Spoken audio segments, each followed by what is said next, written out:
Hello students, welcome to NCERT zone. इस video में हम बात करेंगे क्लास 6 के संस्कृत की। इस वीडियो में हम डिस्कस करने वाले हैं 13th चैप्टर को, यानी कि 13वें लेसन को। संस्कृत में बोले तो त्रयोदशः पाठः को। पाठ का नाम है विमानयानम रचयाम। क्या नाम है? विमानयानम रचयाम। ये जो आप इसको स्टोरी बोल लीजिए या फिर कल्पना बोल लीजिए या फिर पोएम बोल लीजिए। कुछ दोस्तों की कहानी यहाँ पे दी गई है। कुछ दोस्त हैं, राघव, माधव, सीता और ललिता। ये सब आपस में खेल रहे हैं और इमेजिन कर रहे हैं। हम जानते हैं कि इंसान जो होता है वो कितना इमेजिनेटिव होता है, यानी कि इमेजिन करने में कितना मज़ा आता है। और ख़ास करके जब बच्चे हम होते हैं तो कुछ ज़्यादा ही इमेजिन करते हैं और ये अच्छी बात है। तो यहाँ पे राघव, माधव, सीता और ललिता खेल रहे हैं और कुछ इमेजिन कर रहे हैं, कल्पना कर रहे हैं। तो देखिए क्या क्या कल्पना हो रही है। उनमें से एक कहता है, मान लीजिए राघव, माधव, सीता, ललिता के अलावा एक और बच्चा वहाँ पे है, पप्पू। तो पप्पू कहता है, राघव, माधव, सीते, ललिते। यहाँ पे देखिए एक्सक्लेमेशन मार्क है, ठीक है। इसका ये मतलब है कि वो काफ़ी उत्साहित होकर बोलता है, राघव, माधव, सीते, ललिते, विमानयानम रचयाम। चलो विमान बनाते हैं, चलो हवाई जहाज बनाते हैं। नीले गगने विपुले विमले वायु विहारम करवाम। नीले गगन में, जो कि इतना बड़ा है ना। विपुले का मतलब बहुत बड़ा है, विमले यानी कि इतना को साफ है। और नीला गगन जो है, हमारे आसमान की बात हो रही है कि हवाई जहाज बनाते हैं और हम अपने आसमान में, जो कि नीला है और बहुत बड़ा है, विस्तृत है। विपुले का मतलब होता है बड़ा। तो उसमें क्या करते हैं? वायु विहार करते हैं, यानी कि हवा में सैर करते हैं हवाई जहाज से, ठीक है। उसके बाद क्या बोलता है? उसके बाद बोलता है उन्नत वृक्षम तुंगम भवनम। ठीक है, क्या बोलता है? उन्नत वृक्षम तुंगम भवनम, यानी कि ऊंचे ऊंचे वृक्षों को, ऊंचे ऊंचे भवनों को क्रांत्वाकाशम खलुयाम, पार कर जाते हैं, है ना। हवाई जहाज तो ऊपर ऊपर उड़ता है ना, तो बिल्डिंग से ऊपर और जितने भी बड़े बड़े पेड़ हैं इन सब के बारे में वो बोलता है, पप्पू बोलता है। हम मान लेते हैं कि पप्पू ये सब बातें कह रहे हैं सबको। उन्नत वृक्षम तुंगम भवनम क्रांत्वाकाशम खलुयाम। ऊंचे वृक्षों को, ऊंचे ऊंचे घरों को हम क्या करते हैं? भवनों को पार कर जाते हैं उस हवाई जहाज से। कृत्वा हिमवंतम सोपानम। अभी देखिए हिम का मतलब क्या होता है? हिम का मतलब होता है बर्फ, ठीक है। हिमवंतम का यह मतलब है कि हिम की पहाड़ी, बर्फ की पहाड़ी। या और सोपानम का मतलब होता है कि सीढ़ी, है ना। तो पप्पू कहता है कि बर्फ की सीढ़ी बना करके हम क्या उसे पार कर जाते हैं, बर्फ को पार कर जाते हैं, बर्फ की पहाड़ियों को। चंदीर लोकंग प्रविशाम। उसके बाद हम बर्फ की पहाड़ियों को सीढ़ी से पार करके हम कहाँ पे पहुंच जाएंगे? हम पहुंच जाएंगे अब चंद्रलोक में, यानी कि चांद की दुनिया में पहुंच जाएंगे। तो देखिए कहाँ से कल्पना कहाँ से कहाँ जा रही है। उन्होंने पहले तो वो सोचते हैं कि चलो हवाई जहाज बनाते हैं, फिर हवाई जहाज से वो आकाश की सैर करेंगे। आकाश की सैर करेंगे तो ऊंचे ऊंचे वृक्षों को पार कर जाएंगे, ऊंचे ऊंचे बिल्डिंग्स को पार कर जाएंगे। उसके बाद हिमवंतम सोपानम, यानी कि बर्फनुमा सीढ़ी से, बर्फनुमा सीढ़ी को पार करते हुए वो कहाँ पे पहुँच जाएंगे? चंद्रलोक में पहुँच जाएंगे, है ना, चांद पे पहुँच जाएंगे। फिर आगे पप्पू कहता है, पप्पू हालांकि इसमें नाम नहीं दिया गया है, मैं फिर से रिपीट कर देता हूँ कि पप्पू हमने मान लिया कि उसमें से कोई है, आप अपना नाम मान सकते हो, ठीक है। शुक्रचंद्र सूर्यो गुरुरिति, शुक्रचंद्र सूर्यो गुरुरिति ग्रहाण ही सर्वान गणयाम। अब वो कहता है कि चांद लोक पे पहुंच जाएंगे, स्पेस में पहुंच जाएंगे। उसके बाद शुक्र चंद्र, यानी कि शुक्र क्या है? हमारा एक ग्रह है, वीनस, राइट। चंद्र यानी कि चंद्रमा, मून। सूर्य यानी कि सन। और गुरु, गुरु मतलब जो जिसको हम बृहस्पति बोलते हैं, ठीक है, जुपिटर। ये सारे ग्रह है। तो वो कहता है कि शुक्र, चंद्र, सूर्य और गुरु, यानी कि जुपिटर, ग्रहान ही सर्वान गणयाम। और जितने भी ग्रह हैं, यानी कि जितने भी प्लैनेट्स हैं, हम उन सब को गिन लेंगे। है ना। अब देखिए वो पहुंच गए स्पेस में, अब कहते हैं कि हम सारे प्लैनेट्स को भी गिन लेंगे और उन्हें देख लेंगे। विविधा सुंदर तारा सुंदर ताराश्चित्वा, क्या कह रहे हैं कि विविधा सुंदर ताराश्चित्वा। सुंदर ताराश्चित्वा का मतलब हो गया कि विविधा का मतलब होता है भिन्न भिन्न प्रकार के, अलग अलग प्रकार के, डिफरेंट टाइप्स के। सुंदर ताराश्चित्वा यानी कि सुंदर तारा को हम चुन लेंगे और उसके बाद वो क्या करेंगे, मौक्तिक हारम रचयाम। मौक्तिक, मौक्तिक हारम का मतलब होता है मोतियों की माला। जिस प्रकार से मोतियों की माला बनाई जाती है उसी प्रकार से वो कहते हैं कि हम तारा को चुन लेंगे, स्टार्स को कलेक्ट कर लेंगे और उनसे हम क्या बनाएंगे, मोतियों की माला बनाएंगे। ठीक है। उसके बाद वो कहते हैं अम्बुद मालाम अंबर भूषाम। अम्बुद का मतलब होता है बादल, तो कहते हैं कि बादल की माला बनाएंगे। अंबर को क्या करेंगे, अंबर मतलब आकाश, आकाश को वो क्या करेंगे, पहनाएंगे, राइट, उनको आभूषण देंगे। देन कहते कि अदायब ही प्रत्याम, और इस तरीके से हम वहां से वापस लौट आएंगे। ठीक है। तो वो क्या करते हैं कि वो क्यों देना चाहते हैं बादल को वो माला, और अंबर को खुश क्यों करना चाहते हैं आकाश को। आकाश को इसलिए खुश करना चाहते हैं, अगली लाइन से पता चल जाएगा। दुखितः पीड़ितः कृषिक जनानाम गृहेषु हर्ष जनयाम, ताकि बादल खुश हो जाए, वो मोतियों की माला पाकर और बारिश कर दे, जिस जिस कारण से जो दुखित और पीड़ित हमारे किसान हैं वो क्या होंगे, प्रसन्न हो जाएंगे, उनको मदद होगी बारिश होने से। गृहेषु हर्ष जनयाम, और इस तरीके से वो इतना काम करके वापस आ जाएंगे घर पे। ठीक है। तो यहाँ तक थी ये लेसन और हमने इसके मतलब को समझने की कोशिश की। तो फिर से एक बार हम रिवाइज कर लेते हैं क्या क्या था। राघव, माधव, सीता और ललिता, और एक और बच्चा जो मैंने पप्पू माना, आप अपना नाम मान लीजिए, टिंकू, चिंकू, जो भी नाम है, ठीक है, राहुल, जो भी नाम है वो मान लीजिए। तो आप कहते हैं कि राघव, माधव, सीते, ललिते, चलो विमान बनाते हैं, हवाई जहाज बनाते हैं, नीले गगन की सैर करेंगे और हवा में सैर करेंगे। उसके बाद ऊंचे ऊंचे वृक्षों को, ऊंचे ऊंचे भवनों को पार कर जाएंगे और बर्फ़ की पहाड़ियों को पार करके हम चंद्रलोक में पहुंच जाएंगे। वहाँ पे हम शुक्र को, चंद्रमा को, सूर्य को और जुपिटर को, इसके अलावा जितने भी प्लैनेट्स हैं सबको गिन लेंगे और अलग अलग तारा को हम चुन लेंगे, उससे मोतियों की माला बनाएंगे और आकाश को, बादल को भेंट कर देंगे, और जिससे वो खुश होकर के बारिश करेंगे और हमारे जो किसान हैं वो खुश हो जाएंगे इससे, और इस तरीके से इतना काम करके हम वापस घर लौट आएंगे। तो बस इतनी सी कहानी थी। अब हम चलते हैं हमारे एक्सरसाइज वाले पार्ट पे। तो सबसे पहले हम बात करते हैं शब्दार्थों की। शब्दार्थ में हम क्या बात करेंगे, सबसे पहला शब्दार्थ यानी कि वर्ड मीनिंग्स की। पहला है विमानयानम। विमानयानम का मतलब होता है हवाई जहाज, इंग्लिश में एरोप्लेन।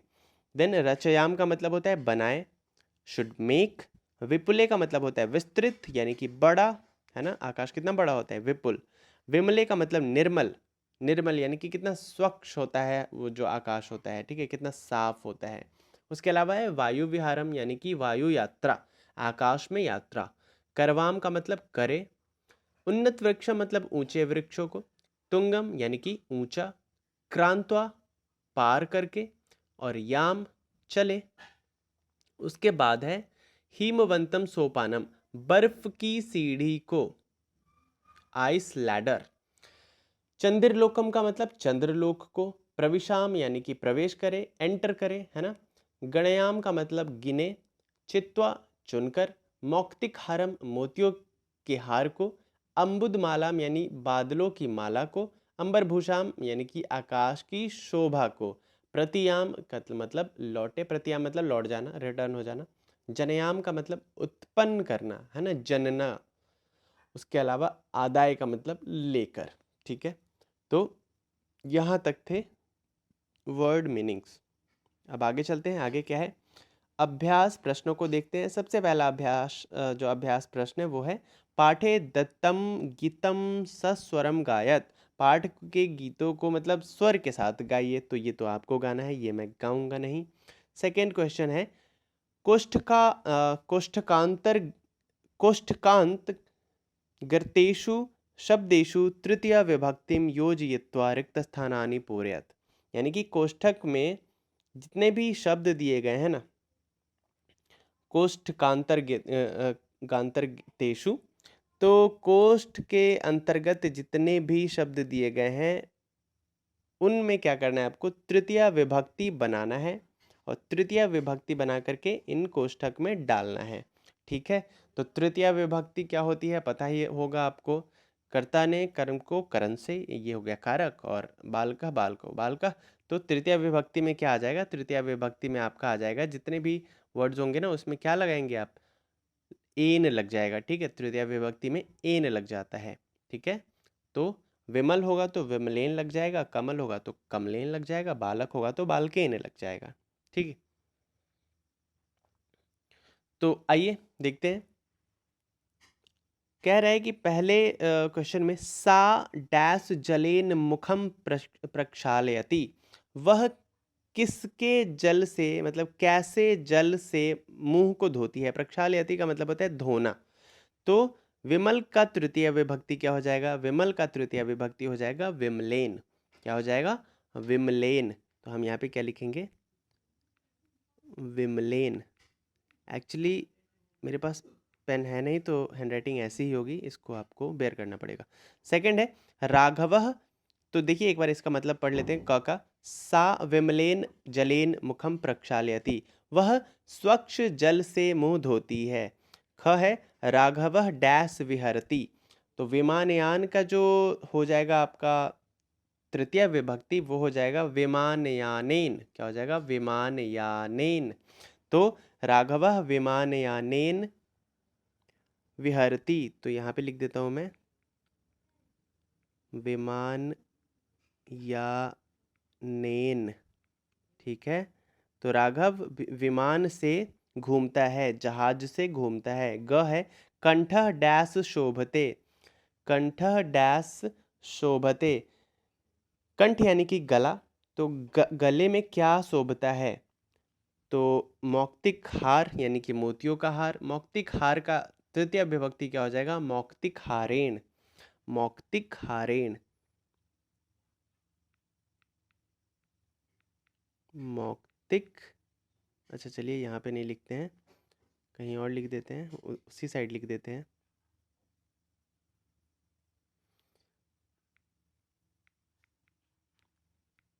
मौक्तिक हारेन। ठीक है, मौक्तिक हारेन। उसके बाद ग है नभः डैश प्रकाशते। तो सूर्य का तृतीय विभक्ति क्या हो जाएगा, सूर्येन। क्या हो जाएगा, सूर्येण। तो लिख देंगे हम नभः सूर्येण।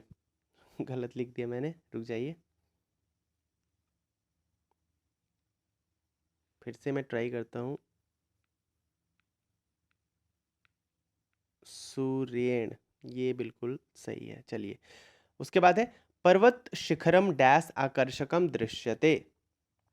तो पर्वत शिखरम यानी कि पर्वत का शिखर, जो माउंटेन है उसका पीक। तो अम्बुद मालेन आकर्षक दृश्यते। तो पर्वत के शिखर पे जो बादल की माला है वो सुंदर दिखाई देती है। तो अम्बुद माला का क्या हो जाएगा, अम्बुद माले, अम्बुद मालयेन, अम्बुद मालया, सॉरी क्या हो जाएगा, अम्बुद मालया आकर्षक दृश्यते।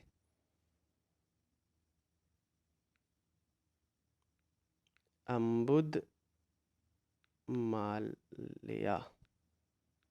ठीक है, चलिए अब आगे बढ़ते हैं।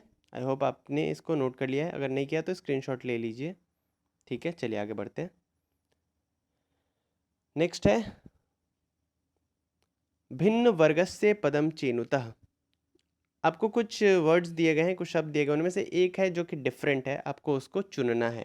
तो जैसे एग्जाम्पल दिया गया है सूर्य चंद्र अम्बुदः और शुक्र, इनमें से अलग क्या है। तो देखिए सूर्य किसका पार्ट है, हमारा सेलेस्टियल बॉडी है यानी कि स्पेस का पार्ट है। शुक्र भी हमारे स्पेस का पार्ट है यानी कि सौरमंडल का पार्ट है हम कह सकते हैं। ठीक है, यानी कि सोलर सिस्टम का पार्ट है। चंद्रमा भी है, लेकिन अम्बुदा क्या बादल है, नहीं है, तो अम्बुदा को हमने अलग लिख दिया। उसी तरीके से अगर बात करें ख की, तो जलचर यानी कि जल में विचरण करने वाला, भूचर यानी कि भूमि पर विचरण करने वाला, और उसके अलावा अगर हम बात करें निशाचरः, निशाचरः का मतलब रात में, और खेचरः का मतलब क्या हो जाता है, जलचर, खेचर, निशाचर और भूचर। ठीक है, तो देखिए जलचर, खेचर और भूचर ये सब का मतलब है कहीं ना कहीं विचरण करने वाला, हर कहीं ना कहीं विचरण करने वाला। तो निशाचर का मतलब होता है रात में विचरण करने वाला। तो जमीन, हवा और भूमि, ये तीनों तो है यहाँ पे, लेकिन निशाचर यानी कि रात तो कुछ है नहीं, रात तो रात होता है, तो ये अलग हो जाएगा। तो अलग क्या हो जाएगा, निशाचर। हम क्या लिख देंगे, निशाचर। निशाचर यहाँ पे अलग है, ऑड है, तो हमने इसको हटा दिया यहाँ से। अच्छा, क हमने छोड़ दिया था। क है पत्राणी, पुष्पाणी, फलानी और मित्राणी। तो देखिए पत्राणी का मतलब पत्ता, पुष्पाणी का मतलब फूल, और अ, फलानी का मतलब फल, लेकिन मित्राणी का मतलब होता है मित्र। तो ये सारे प्लांट्स के पार्ट है, लेकिन मित्र थोड़ी ना प्लांट का पार्ट है, तो मित्र यहाँ पे अलग हो जाएगा। तो इसको हम अलग लिख दें। अच्छा चलिए, मैं यहाँ पे ना लिखने से अच्छा है कि मैं इसको सर्कल कर दूंगा। सर्कल कर दूंगा तो आप समझ जाइएगा कि ये अलग है, ऑड है। ठीक है, तो मुझे पेन चलाना नहीं पड़ेगा, वरना खिचड़ी हो जाएगी यहाँ पे। ओके, तो देखिए यहाँ पे कौन सा अलग है, मित्राणी अलग है, तो मैंने मित्राणी को घेर दिया। यहाँ पे निशाचर अलग है, तो मैंने निशाचर को घेर दिया। अब बात करते हैं ग की। तो गावह, सिंहा, कक्षपा और गजा। तो सिंह का मतलब शेर, और कक्षपा का मतलब कछुआ, गजा का मतलब होता है हाथी। तो इनमें से अलग क्या है, गावा का मतलब होता है गाय। तो ये सारे के सारे देखिए चार पैर वाले जीव जंतु है, और ये एनिमल के श्रेणी में आते हैं। लेकिन कछुआ के एनिमल के श्रेणी में आता है नहीं, ये रेप्टाइल की श्रेणी में आता है ना, तो ये अलग हो जाएगा, कछुआ अलग हो जाएगा। ओके, अगर बात करें हम घ की, मयूरा यानी कि मोर, चटकह, शुकह और मंडुकह। यहाँ पे अलग क्या होगा, तो मयूर, चटका और शुका ये सारे जीव जंतु हैं, मंडुक लेकिन नहीं है, तो मंडुक अलग हो जाएगा। शुका का मतलब तोता, चटका का मतलब ये भी चिड़िया है, मयूर भी चिड़िया है, लेकिन मंडुक क्या चिड़िया है, नहीं है, तो ये अलग हो जाएगा। उसके बाद है पुस्तकालय, श्यामपटह, प्राचार्य और शौचिकः। तो यहाँ पे देखिए शौचिका का मतलब मैंने आपको बताया था, खेत जोतने वाला है ना। तो देखिए पुस्तकालय, श्यामपट और प्राचार्य ये सारे स्कूल के पार्ट है, लेकिन शौचिक स्कूल का पार्ट नहीं है, तो ये अलग हो जाएगा। उसी तरीके से लेखनी, पुस्तिका, अध्यापिका, अजा। तो लेखनी, पुस्तिका और अध्यापिका ये सारे के सारे आपके किसके पार्ट है, स्कूल के पार्ट है, और सारे के सारे स्त्रीलिंग भी है, लेकिन अजा स्कूल का पार्ट नहीं है। अजा मतलब बकरी, तो ये अलग हो जाएगा। अब आगे बढ़ते हैं, इसका स्क्रीनशॉट ले लीजिएगा, आगे बढ़ते हैं। प्रश्नानाम उत्तराणि लिखित, प्रश्नों के उत्तर को लिखिए। तो देखिए पहला प्रश्न है, के वायुयानम रचयन्ति, वायुयानम की रचना कौन करते हैं। तो राघव, माधव, सीता और ललिता वायुयानम रचयन्ति। तो क्या हो जाएगा, लिख देता हूं मैं, राघव, माधव,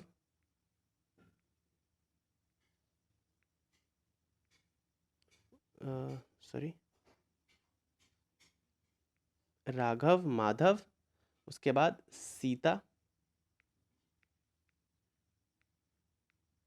और ललिता। उसके बाद आप क्या लिख दीजिएगा, इतना लिखने के बाद वायुयानम रचयन्ति। तो राघव, माधव, सीता, ललिता वायुयानम रचयन्ति, ये आपका आंसर हो जाएगा। मैं शॉर्टकट में लिख रहा हूँ। उसके बाद ख है, वायुयान कं कम क्रंत्वा ऊपर ऊपरी गच्छन्ति। वायुयान किन किन चीजों से ऊपर जाती है, तो उन्नत वृक्षम और तुंगम भवनम हो जाएगा। क्या हो जाएगा, उन्नत, मैं यहाँ पे लिख देता हूँ, उन्नत वृक्षम, उन्नत वृक्षम, और उसके बाद वेट, तुंगम भवनम है ना, तुंगम भवनम। ठीक है, भवनम। ये मेरे पास पेन है नहीं, ठीक है, तो मैं मोबाइल पे ही लिख रहा हूँ, इसीलिए हैंड राइटिंग ऐसी गड़बड़ हो रही है, ठीक है ना। तो आप मेरी आवाज़ सुन करके अपने नोटबुक में नोट कर लीजिएगा। मैं फिर से लिखने की कोशिश करता हूँ एक बार। आई होप आपने स्क्रीनशॉट ले लिया होगा पहले क्वेश्चन का। सेकंड मैं फिर से लिखने की कोशिश करता हूँ। वायुयानम कम कम क्रंत्वा ऊपरी गच्छन्ति, तो इसका आंसर मैं लिख रहा हूँ, देखिएगा यहाँ पे हो जाएगा, उन्नत भवनम,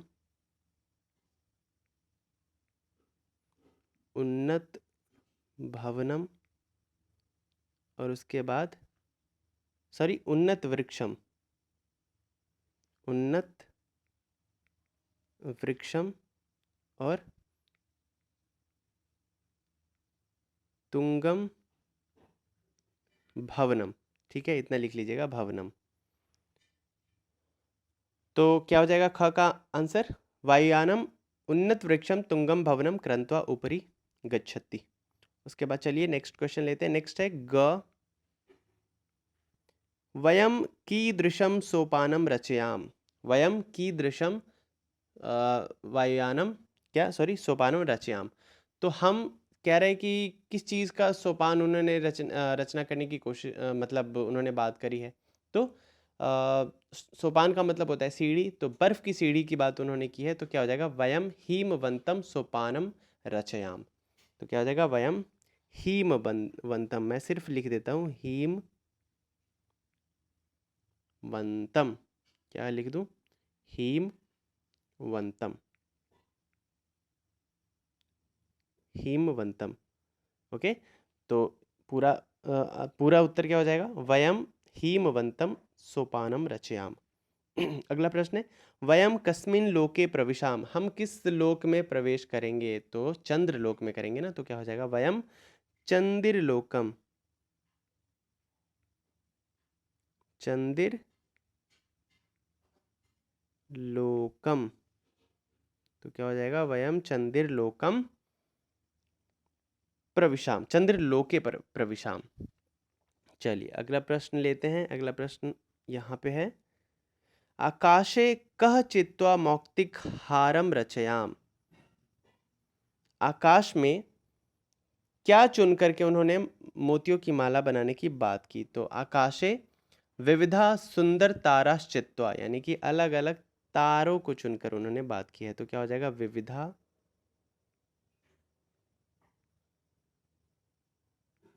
विविधा सुंदर ताराश्चित्वा, सुंदर ताराश्चित्वा।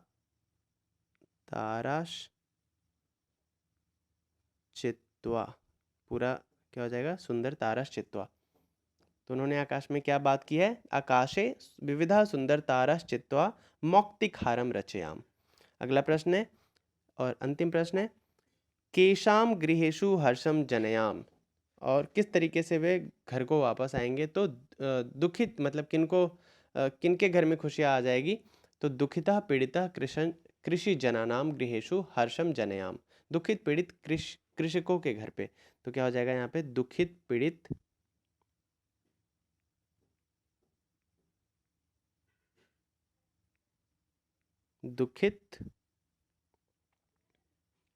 पीड़ित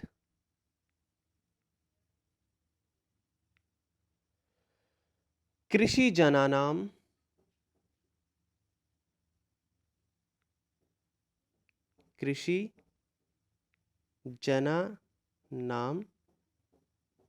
गृहेषु हर्ष जनयाम। तो क्या हो जाएगा पूरा उत्तर? दुखित पीड़ित कृषि जनानाम गृहेषु हर्षम जनयाम। ओके, चलिए अगला प्रश्न है, विलोम पदानी योजयत। विलोम पद को लिखना है, यानी कि इसका विपरीत जो शब्द होगा ना उसको लिखना है। जैसे उन्नत का मतलब होता है आगे बढ़ना, उन्नति करना, तो इसका विलोम क्या हो जाएगा? अवनत। अवनत का मतलब पीछे की तरफ बढ़ना। उन्नति का मतलब जैसे उन्नति ये हो गया तो अवनति ये हो जाएगा, नीचे की तरफ आना, है ना, डिमोशन होना। उन्नति मतलब प्रमोशन और अवनति मतलब डिमोशन। तो उन्नत का अवनत हो जाएगा। गगने का क्या हो जाएगा? गगन मतलब आकाश में, तो गगने का क्या हो जाएगा? पृथ्वी व्याम। क्या हो जाएगा? पृथ्वी व्याम। तो देखिए पृथ्वी व्याम हो जाएगा जमीन पर। उसी तरीके से सुंदर मतलब सुंदर, तो सुंदर का क्या हो जाएगा? असुंदर। चित्वा मतलब चुनकर, तो चित्वा का क्या हो जाएगा? विक्रिय, है ना। चित्वा का क्या हो जाएगा? विक्रिय, मतलब उल्टा पुल्टा। दुखी का मतलब सुखी। और हर्षः यानी कि शोक। हर्षा का मतलब उल्लास, एंजॉय करना। शोक मनाना मतलब उल्टा हो जाएगा इसका। ठीक है, इसका स्क्रीनशॉट भी आपने ले लिया होगा, उम्मीद करता हूँ। आगे बढ़ते हैं। समुचितय पदः रिक्त स्थानानि पूर्यत। जो आपको उचित लग रहा है उनसे रिक्त स्थानों की पूर्ति कीजिए। अभी देखिए यहाँ पे कारक आ गया भैया, विभक्ति प्रथम से लेकर के संबोधन तक है। आप और सिर्फ आपको शब्द अलग अलग है। जैसे बालक रूप दे दिया रहता ना, तो बालक रूप को जिस तरीके से भरते उसी तरीके से इनको भी भरना है। लेकिन यहाँ पे क्या है, जो धातु रूप है, मतलब जो वर्ड्स है वो अलग अलग दिए हैं, है ना। जैसे कहीं पे भानु है, कहीं पे साधु का है, कभी कहीं पे वट का है, कहीं पे गुर का है। तो सबको आपको, कहीं पे गुरु का है तो आपको क्या करना है, कारक वही लिखना है, सिर्फ शब्द को चेंज कर देना है। तो चलिए कर लेते हैं, कोई दिक्कत नहीं है। जैसे मैं अगर आपको बताऊं, प्रथम विभक्ति में क्या होता है, भानु, भानु और भानवः। क्या हो जाएगा, भानु, भानु और भानवः। यहाँ पे क्या हो जाएगा, भानवः। उसी तरीके से द्वितीया की अगर बात करें, तो द्वितीया में कौन सा शब्द है, गुरु शब्द दिया गया है। तो क्या हो जाएगा, गुरुः, गुरु, गुरून्। तो क्या हो जाएगा, गुरुः, यहाँ पे हो जाएगा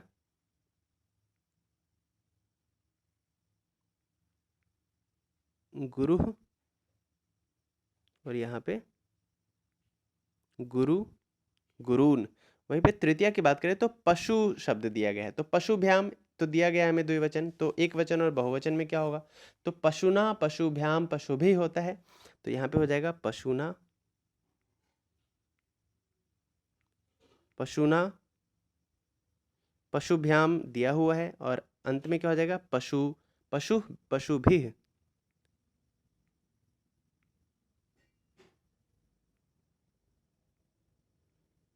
पशुभिः, ठीक है। उसी तरीके से चतुर्थी में देखते हैं, साधु रूप का दिया हुआ है चतुर्थ विभक्ति का एक वचन, तो हमें भरना क्या है इसमें, द्विवचन और बहुवचन। तो साधवे, साधुभ्याम, साधुभ्यः, साधवे,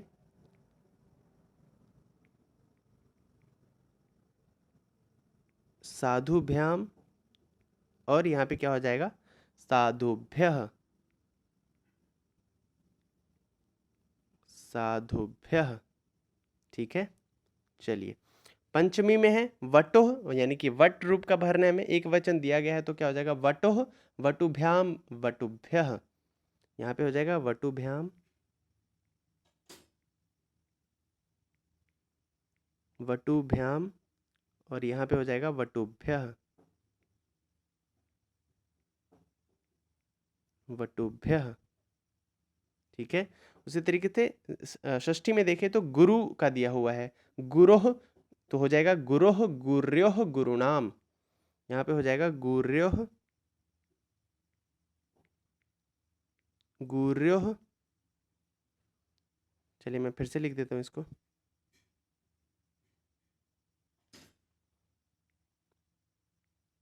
गुर्योह, और यहाँ पे हो जाएगा गुरुणाम, गुरु, गुरु नाम, ठीक है।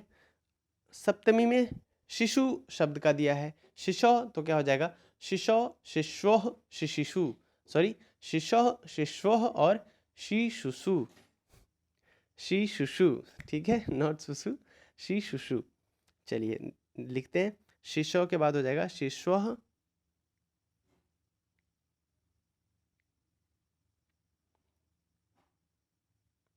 क्या हो जाएगा, शिश्वः। फिर से लिखने की कोशिश करता हूँ,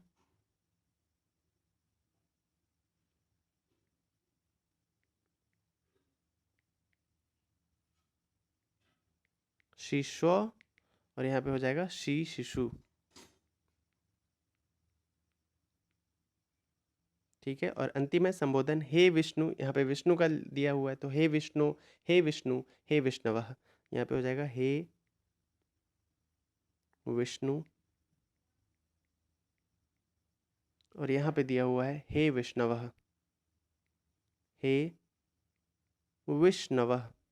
देखिए, अगर आपको हैंडराइटिंग ना समझ में आए तो मेरे शब्दों को सुन के आप अपने नोटबुक में लिख लीजिएगा। मेरे पास पेन नहीं है अवेलेबल, मैं बार बार बताता हूँ आपको, इसलिए ऐसी ही हैंडराइटिंग आपको मिलेगी।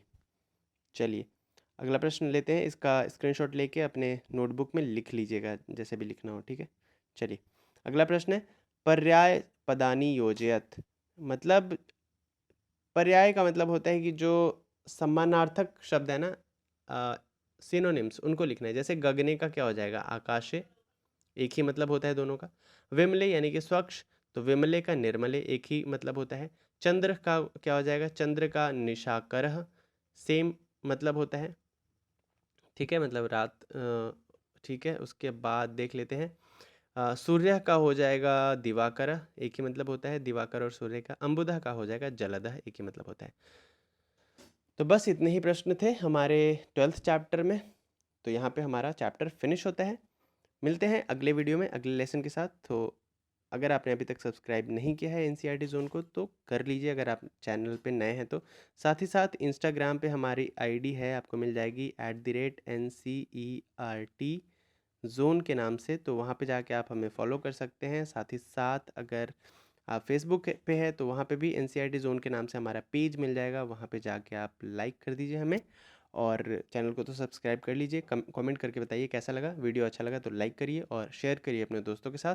टेलीग्राम ग्रुप हमारा है NCERT गवर्नमेंट जॉब के नाम से, तो वहाँ पे जा कर के भी आप हमें वहाँ पे ग्रुप को ज्वाइन कर सकते हैं और कोई भी क्वेरी हो तो पूछ सकते हैं। इंस्टाग्राम पे भी पूछ सकते हैं। साथ ही साथ PDF वगैरह चाहिए तो, या फिर कोई सॉल्यूशन चाहिए, अगर मेरी जैसे हैंडराइटिंग आपको समझ में नहीं आई तो कुछ पूछना हो तो आप हमें वहाँ पे फॉलो करके पूछ सकते हैं। तो चलिए मिलते हैं नेक्स्ट वीडियो में। Till then bye bye and take care.